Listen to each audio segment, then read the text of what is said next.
किसी के पास बहुत अधिक धन होने से वो धनवान नहीं हो जाता, बल्कि जिसका हृदय बड़ा होता है वही असली धनवान होता है। हृदय बड़ा होने से मतलब है दूसरों को खुशी देखकर खुश होना और दूसरों को दुखी देखकर दुखी होना।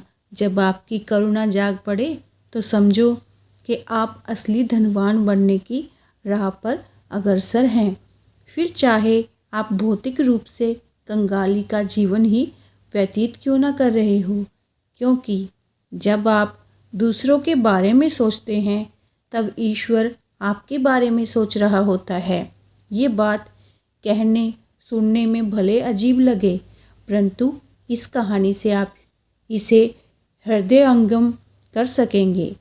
कहानी कुछ इस प्रकार है कि एक बार भगवान श्री कृष्ण और अर्जुन नगर का भ्रमण कर रहे थे।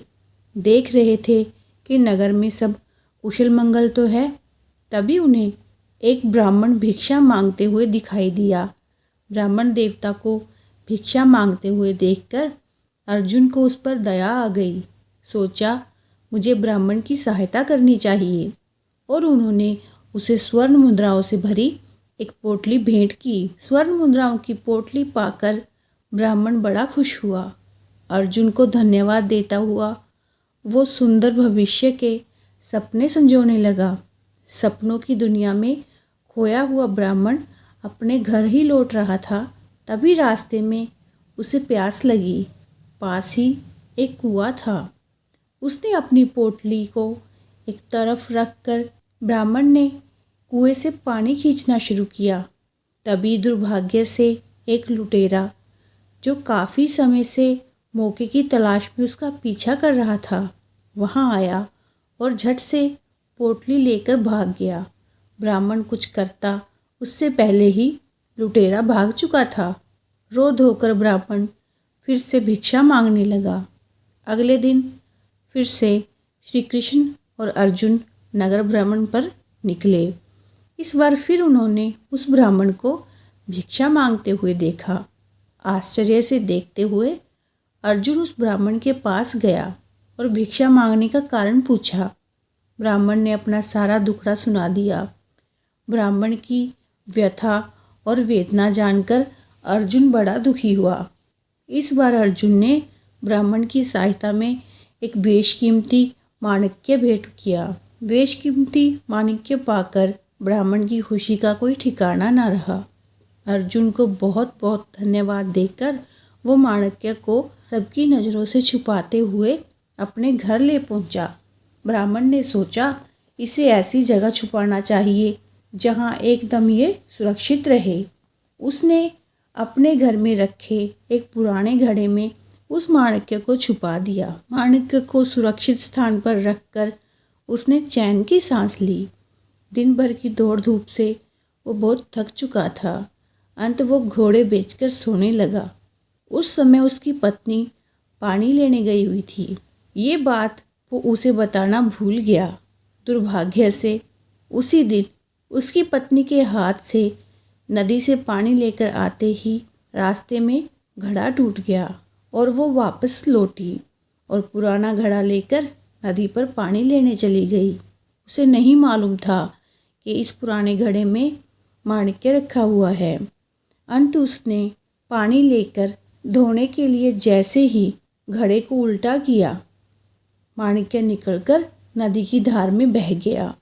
जब ब्राह्मण नींद से जागा तो घड़े को स्थान पर ना देखकर अपनी पत्नी से पूछने लगा। जब पत्नी ने सारा हाल बताया तो वो सिर पकड़कर बैठ गया और अपने दुर्भाग्य पर रोने लगा। रोकर दूसरे दिन फिर से वो भिक्षा के लिए निकल पड़ा। अगले दिन फिर जब श्री कृष्ण और अर्जुन नगर भ्रमण के लिए निकले तो उन्होंने फिर से ब्राह्मण को भिक्षा मांगते हुए दरिद्र अवस्था में देखा। इस बार फिर अर्जुन उसके निकट गया और कारण पूछा तो ब्राह्मण ने सारा वृत्तांत बताकर अपने दुर्भाग्य का रोना रोया। अब तो अर्जुन ने भी सोच लिया कि इस ब्राह्मण की तो किस्मत ही खराब है, इसके जीवन में सुख है ही नहीं। तभी श्री कृष्ण वहाँ आए और उन्होंने ब्राह्मण को 2 पैसे भेंट किए। ये देखकर अर्जुन हंसते हुए बोला, हे केशव, जब मेरी दी हुई मुद्राओं और माणिक्य से इस अभागे की दरिद्री नहीं नष्ट हो सकी तो आपके 2 पैसे से इसका भला क्या होगा। ये सुनकर श्री कृष्ण मुस्कुराए और बोले, चलो इसके पीछे चलकर ही देख लेते हैं क्या होता है। अब ब्राह्मण बेचारा रास्ते में सोचता जा रहा था कि 2 पैसे से तो किसी एक व्यक्ति के लिए भोजन भी नहीं आता। पता नहीं प्रभु ने मुझे ऐसा तुच्छ दान क्यों दिया होगा। ऐसा विचार करके वो जा ही रहा था कि तभी उसे रास्ते में एक मछुआरा दिखाई दिया। ब्राह्मण ने देखा कि मछुआरे के जाल में एक नन्ही मछली फंसी हुई है जो छूटने के लिए वो तड़प रही थी। ब्राह्मण ने उस नन्ही मछली पर दया की। ब्राह्मण ने सोचा, इन 2 पैसों से और तो कुछ नहीं होना, इस मछली की जान ही बचा देता हूँ। ब्राह्मण की करुणा जाग पड़ी और उसने मछुआरे से मछली खरीदकर अपने कमंडल में डाल ली और उसे नदी में छोड़ने के लिए चल पड़ा।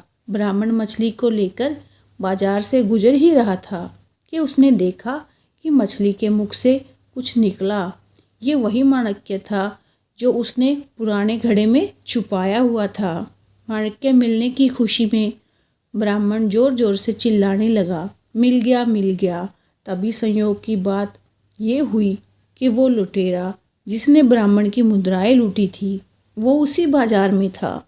उसने ब्राह्मण को चिल्लाते हुए देखा तो सोचा कि निश्चय ही ब्राह्मण ने उसे पहचान लिया है, इसलिए चिल्ला रहा है। अब जाकर ब्राह्मण राज दरबार में उसकी शिकायत करेगा। ऐसा सोचकर लुटेरा भय के मारे कांपने लगा। लुटेरे ने ब्राह्मण से क्षमा याचना करने में ही भलाई समझी। लुटेरा भय से कांपते हुए हाथ जोड़कर ब्राह्मण के पास गया और क्षमा याचना करते हुए सारी मुद्राएं उसे लौटा दी। ये देखकर अर्जुन भगवान श्री कृष्ण के समक्ष नतमस्तक हो गए और बोले, प्रभु ये कैसी लीला है। जो कार्य मेरी दी स्वर्ण मुद्राएं और माणिक्य नहीं कर सके वो आपके दिए 2 पैसे ने कर दिखाया। इस पर भगवान श्री कृष्ण बोले, हे अर्जुन, उस समय में और इस समय में फर्क केवल ब्राह्मण की सोच का है। जब तुमने उस निर्धन ब्राह्मण को मुद्राएं और माणिक्य दिया तब उसने केवल अपने सुख के बारे में सोचा, किंतु जब मैंने उसे 2 पैसे दिए तब उसने दूसरे के दुख को दूर करने के विषय में सोचा। हे अर्जुन, इस संसार का ये अटल नियम है कि जब इंसान केवल अपने बारे में सोचता है तो उसकी स्वार्थी सोच स्वार्थी मनुष्य को ही उसकी ओर आकर्षित करती है।